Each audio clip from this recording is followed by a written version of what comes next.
Previously on Alan Wake, Alice has been kidnapped. Alan, please help me. Alice? You'll do exactly what I say if you ever want to see your wife again. I can't tell anyone except my agent Barry. Damn it, Barry, they'll kill her! You're my best friend, and I'm worried that you're not right in the head. The ransom is a manuscript I supposedly wrote that's coming true before my eyes. It happened just the way it was on that page. So dark. I have found only a few scattered pages. I want the entire manuscript. The deadline is in 2 days. I found Mr. Wake's pages. Good girl.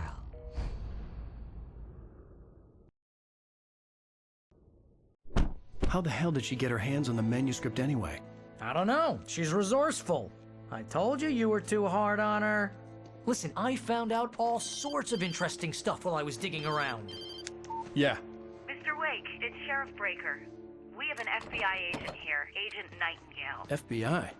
He's anxious to see you. You'd better come to the station. Okay, I'll be right over, Sheriff. Let's make this quick, huh?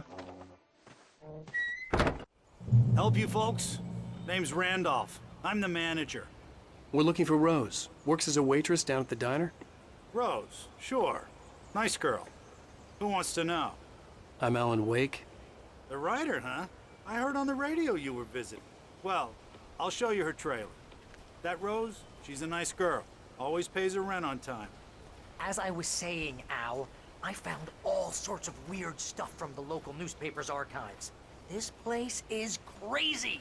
Disappearances, mysterious deaths, urban legends come true, and get this, most of this stuff takes place around Cauldron Lake. Well, you ain't wrong, mister. The Indians thought the lake was a doorway to the underworld. I'm the God-fearing type myself. I don't hold with that sort of thing. Yeah, okay. Anyway, there was an island there owned by a guy called Thomas Zane. Now, some of the articles I found about him make him out to be a famous writer, but I ran a bunch of searches, couldn't find a single thing he wrote. Zane was heavily into diving, so much so that the place came to be called Diver's Isle. But the volcano under the lake erupted in 1970, and Zane went down with the island.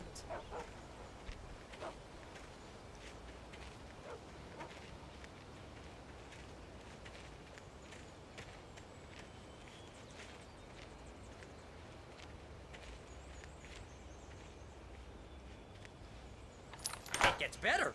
A local girl, Barbara Jagger, drowned in Cauldron Lake just a week earlier. They were lovers. Sure, Jagger's a local spook story. The Scratching Hag comes for you in the dark. Childish stuff like that. Anyway, Al, I'm just getting to the best part. All of the articles about this stuff were written by Cynthia Weaver. I asked around, and she's that crazy bag lady you met. What, the lamp lady? She can be a little loopy, but she's not homeless or anything. Yeah, anyway, she knew both Jagger and Zane before they both died, and she had some kind of a breakdown.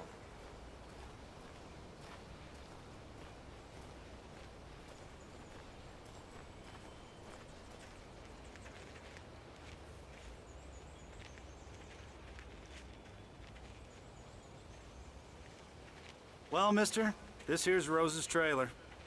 You mind me asking what you want with her? We're just here to talk to her, pal.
Welcome to... Oh dear, Mr. Wake. I'm so glad you're here. Rose, you have my manuscript? Oh. Oh yes. Yes. Please, come in. Hey, this is really good. Rose, Yes, my manuscript. I really need it. I understand. I know what you need. A muse to inspire you. Oh, for Barry? She doesn't have anything. Yeah, hey, Al? Al, what's... Oh... Barry! What? What?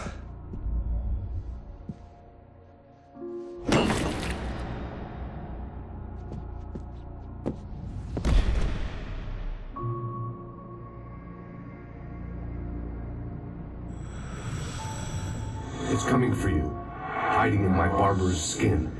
I'm too weak to stop it. You must turn the lights on. I promised I'd come visit you and your lovely wife. You must finish what you started. I insist. You must turn the lights on. Turn the light on. Back to work, boy.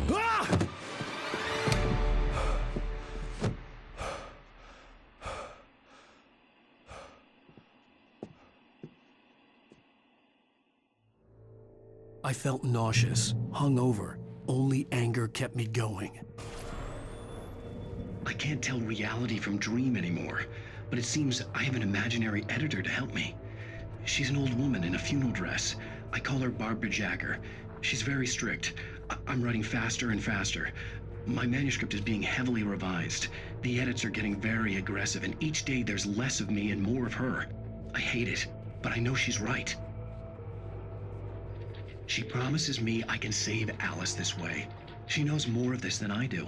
About the complex incantation I'm attempting. About this place. She's worked with another writer under similar circumstances, Thomas Zane. The genre of the story seems to be shifting. It's turning into a horror story. I'm getting close. I can feel it.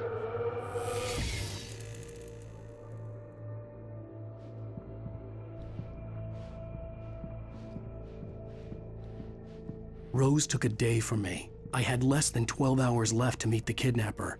All I could do was get Barry into the car, work something out once I got on the road. Barry was out of it. He was way too heavy to carry. You're right. I deserve more money. I'm so handsome. Welcome to the Oh Dear Diner.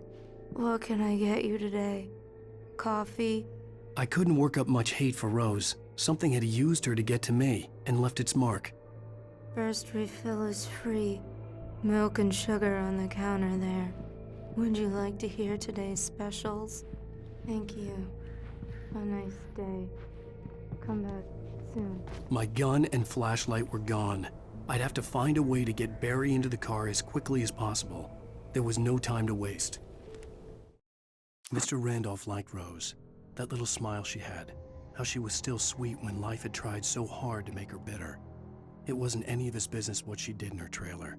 But those strangers, the writer and his smart-ass sidekick, looked like trouble. And they'd been in there for hours, way past her normal bedtime. He reached for the phone and called the sheriff's station.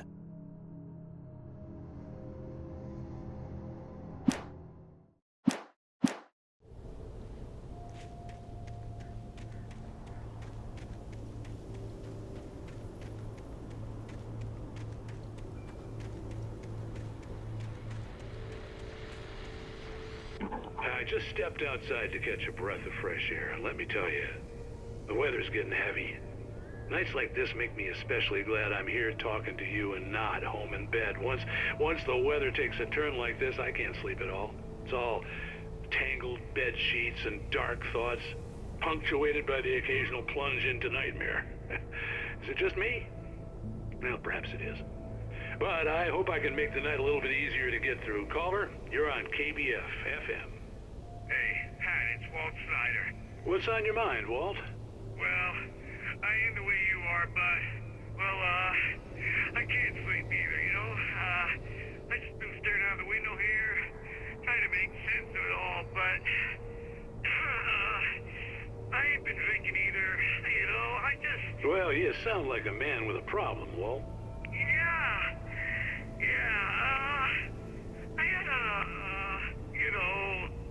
argument with Danny. You know Danny, and, then I got in trouble with the law, you know, and, I'm just, well... I heard something like that, Walt.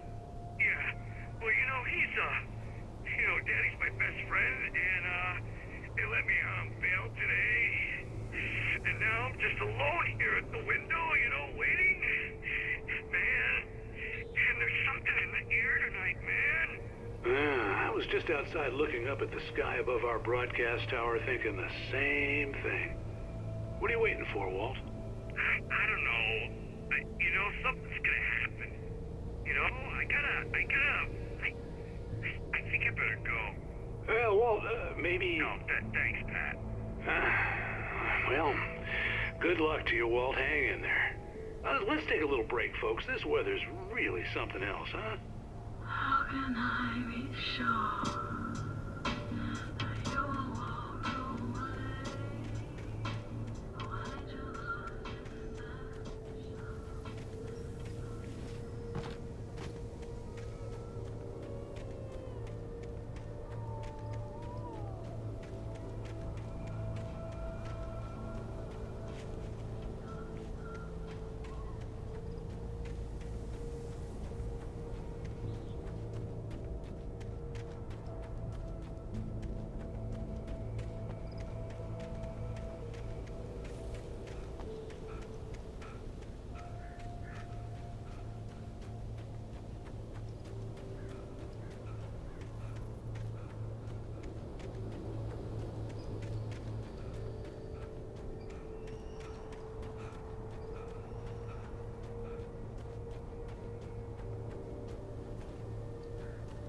Oh, you're gonna get it now.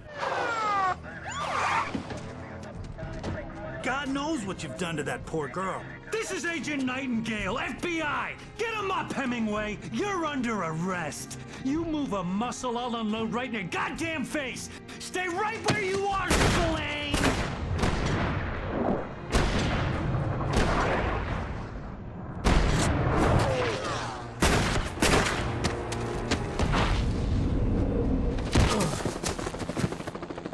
What are? I'm standing right here, you goddamn maniac!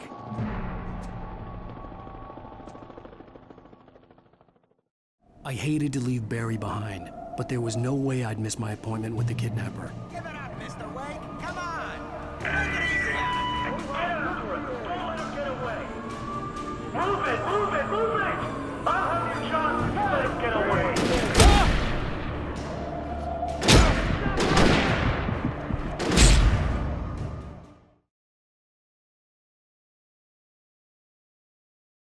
The kidnapper. Give it up, Mr. Wake. Come on. Make it easy on him. Don't let him get away.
For decades, the darkness that wore Barbara Jagger's skin slept fitfully in the dark place that was its home and prison. It was hungry and in pain. It dreamed of its nights of glory when the poet's writing had called it from the depths and given it a brief, terrible taste of power and freedom. The rock stars had stirred it from the deep sleep the poet had sunk it back to in the end. When it sensed the rider on the ferry, it opened its eyes.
Rose didn't know how the strange old lady got in her trailer, and she looked wrong somehow.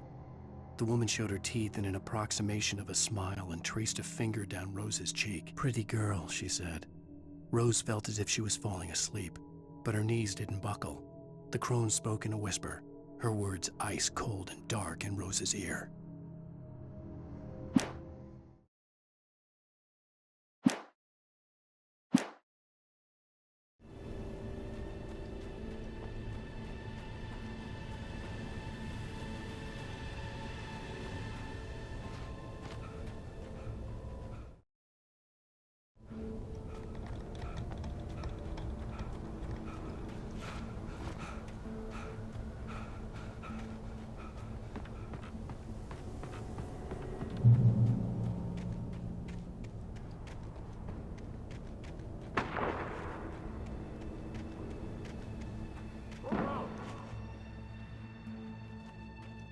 Search the area.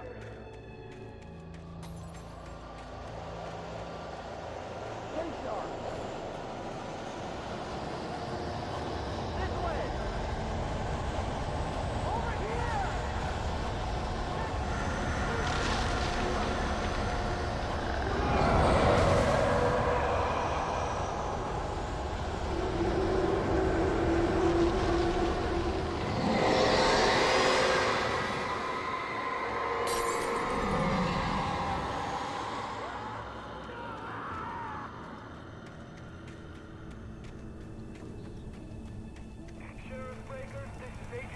This horror was everywhere I went, circling me. The cops didn't stand a chance. They were after a writer, not a monster. Are you kidding? I mean, have you seen this guy? He wears a tweed jacket. Over. He's the guy we're chasing. If it's not him, who then? Bigfoot? Over. I don't know yet, but I'm not in the habit of jumping to conclusions. That tends to come back and bite you in the ass. Out.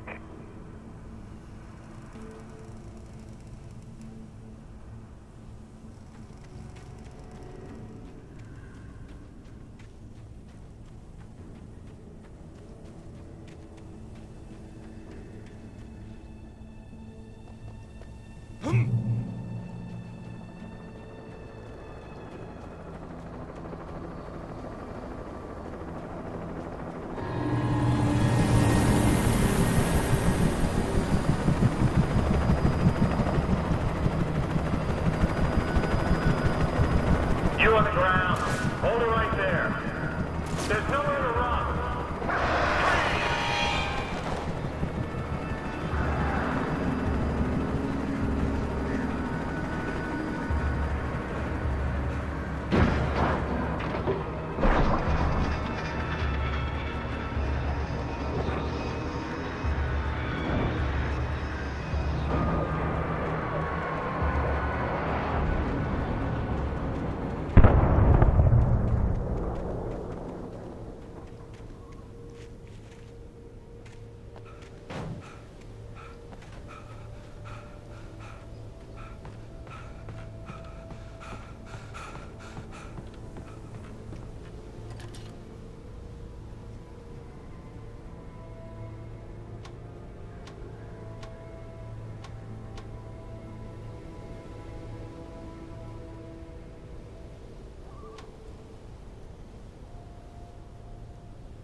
This is James. Mulligan, Thornton, come in. Over. Thornton here. James, we got both Wheeler and Rose in custody. They didn't put up a fight or anything. Why, they were... Hey, what you... Come on! Sit down and give me that. James, Mulligan here. Over. Go ahead, Mulligan. Over. We got Wheeler and Rose here. Wheeler's drunk or hopped up on something. Speaking of which, that Fed had a pretty distinctive whiff of Otis Scotch about him, if you know what I mean. Over. I don't have anything on that, Deputy Mulligan. Over. Well, whatever. Anyway, Rose is just being plain weird here. You better get Doc in to take a look at both. Over. Gotcha. You better get them here quickly. The, Fed's gonna want to interview Wheeler. Over. Oh, yeah, I'll bet he does. Looks like they have a lot in common. Mulligan out.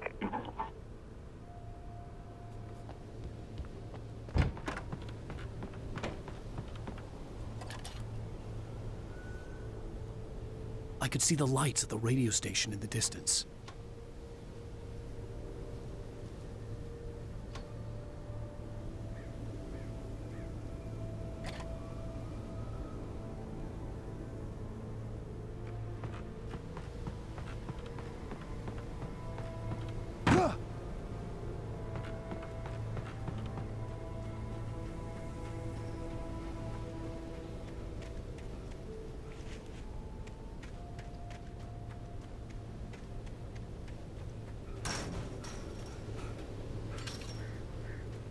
I imagined that the broadcast tower in the distance was part of the local radio station.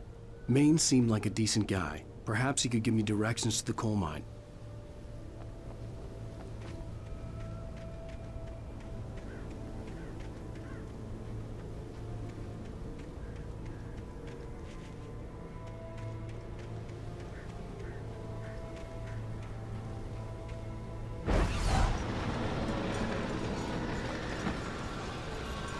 Unnatural shadows clung to the gate. The darkness that was after me was trying to stop me. I wouldn't get through without a light.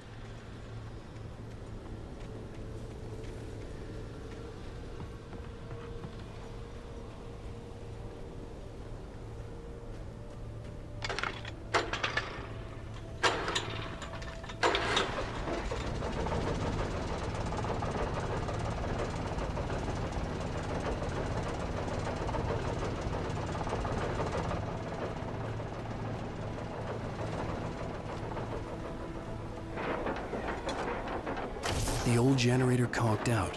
I'd have to see if I could fix it and try again.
It took me a moment to recognize the flashbang grenades. They were an ideal weapon for my situation. Team 1, come in. Over. Team 1, this is Sheriff Breaker. Report. Over. Team 2, come in. I need a report. Over. Come on, guys. Talk to me. Come in, please. Over.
KBFFM with Pat Maine. It's Milt Peabody, Pat. What's on your mind, Milt? Well, I live near the trailer park, Pat, and there's a big ruckus going on over there. Well, that's just up the road from me, too. What's going on, do you know? I don't know, but there's a bunch of police cars there, lots of sirens, a helicopter buzzing around, and I think I heard some gunshots. Gunshots? Yes, sir, like from a pistol. So can you find out what's going on? Because it's just next door and they're popping off guns there. They're still shooting? No, it was maybe 10, 15 minutes ago. It sounds serious, Pat. I'm telling you, it don't sound like no party. Well, I'm certainly going to give the station a call, Milt. Okay. You'll hear it here as soon as I hear from them. Okay, thanks.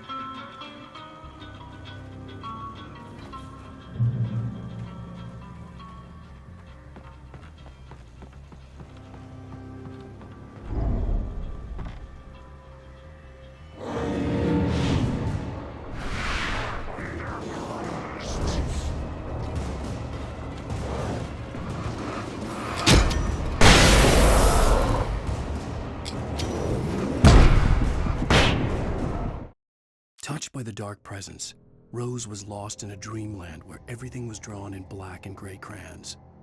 The old lady had promised her that all her wishes would come true. She would be Alan Wake's muse. She was smiling so hard it hurt her face. She crushed a bottle full of sleeping pills into the coffee. Deep down inside, she was screaming in terror.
hope Maine could lend me a car to get to the coal mine.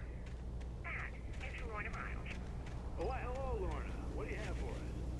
Well, I just don't see why the cops bother with the trailer park. What do you mean? It's a trailer park. Of course you're going to have trouble in a place like that. I mean, what do you expect?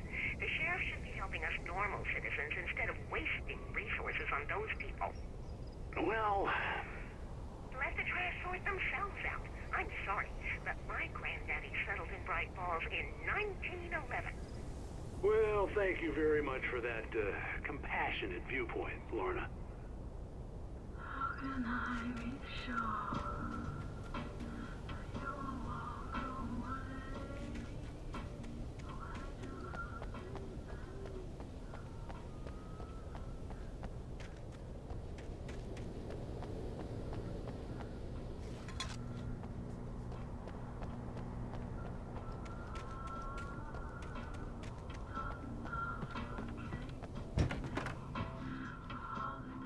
I had no idea how to get to the coal mine. Maine would know. And I had a feeling I wouldn't get a chance to ask anyone else anytime soon. The famous writer Alan Wake just walked in, folks. I'm going to see if I can talk him into an interview. Come on in, Mr. Oh, I'm so glad you could find the time to do this, Mr. Wake. Nowhere to run now, Dan Brown. You back away from me. Don't hurt her. Whoa, everyone calm down. Put the gun down. We're all friends here, right? Cool your jets, Nightingale. We got him. Judas Priest! What the hell's the matter with you? There's a civilian in there.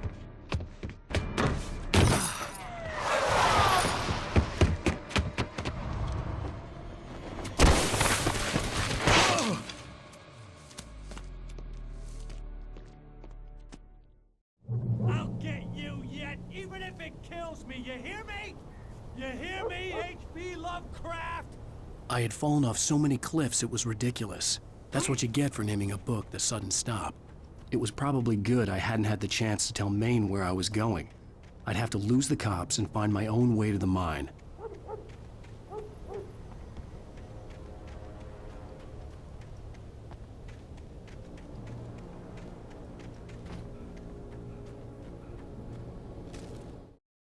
Nightingale stared through the broken studio window into the dark woods. He turned around, started to walk out, but Maine grabbed his arm. "Young man, you almost shot me. You don't shoot off rounds at people like that. What's the matter with you?" Nightingale shook his arm free, marched out. His cheeks burned with rage and humiliation.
There was no sensible reason for the power company work lights to be here.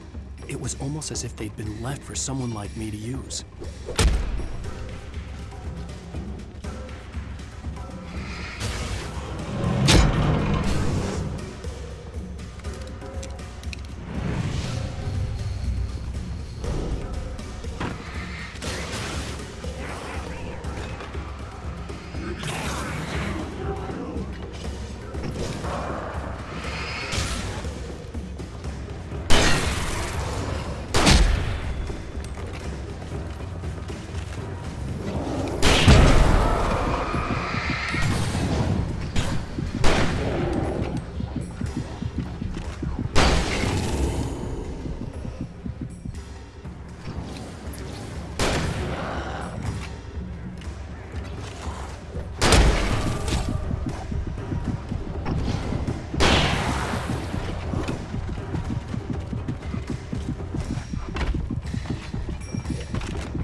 Sarah trusted her gut, and her gut said Agent Nightingale was an asshole.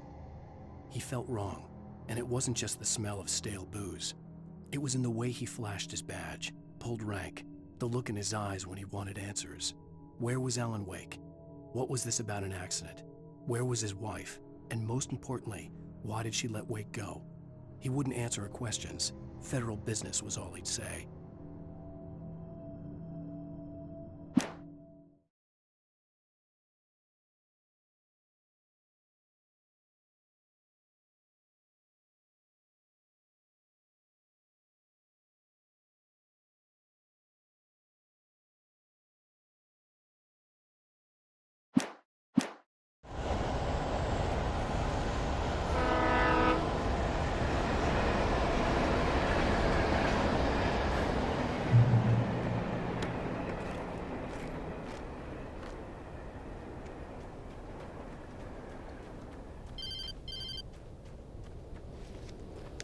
Hello? The most stubborn man I've ever met. Alice? Alice? Alan. Alan. I'm so afraid. Keeps me in the dark. Please help me. I look at you, Alan, and it's not you. Something else. Looking out from behind your eyes. Alice, I'm here. I'm so alone here. It's all gonna go to hell. You need to be careful. sorry. The connection had been terrible, but that wasn't the only thing that hadn't been right with the call. She sounded wrong somehow, but she had called me.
The pipe wrenched itself loose from the bridge's steel framework.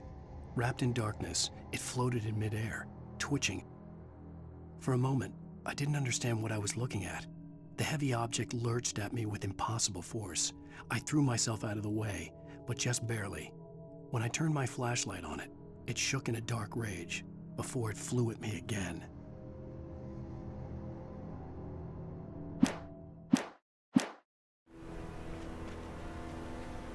I could see a railway bridge up ahead and a warehouse of some sort on the opposite shore. I hoped I could find a car from there.